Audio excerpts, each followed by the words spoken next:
it's as you say, it's a lack of critical thinking skills, and it's a lack people because people can't understand what they can't model in their Right. minds, and if they can't model the whole global system in their minds, they won't be able to see destructive global competition, and therefore they won't understand what Simple's all about or Right. why we need, Absolutely. you know. And it So applies to the same it's a thing. consciousness problem. Yeah. Absolutely. Absolutely. And it applies to the same thing as, we've talked about awakenings and things for me and for others, this inner experience that it goes beyond this world in many cases.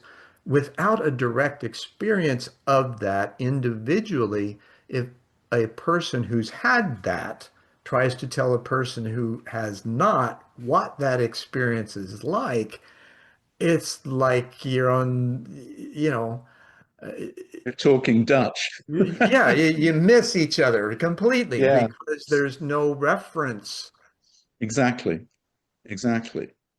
I mean, what the ways coming back to the NGOs like Greenpeace and Friends of the Earth, one of the things I would love to suggest to them is to say, guys, make a list of all your policy demands and then ask yourself honestly which of them could be implemented by a nation alone without harming its economic competitiveness.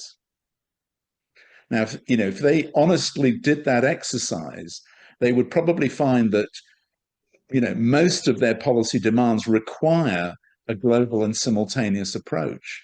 Right. And in that way, you might be able to sort of help them open their minds a little bit to Sure.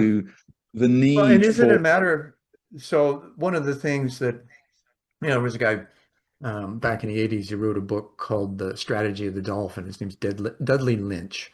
He was I an don't know that organizational one. development guy, right? Yeah.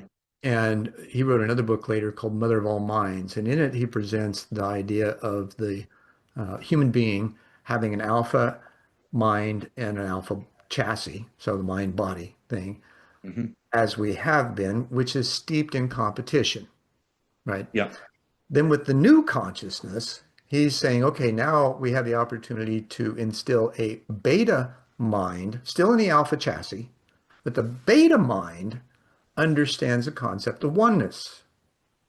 Now, what we do with that is still a huge challenge, right?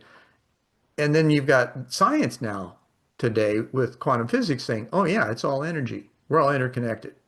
There are no boundaries, right, from that level.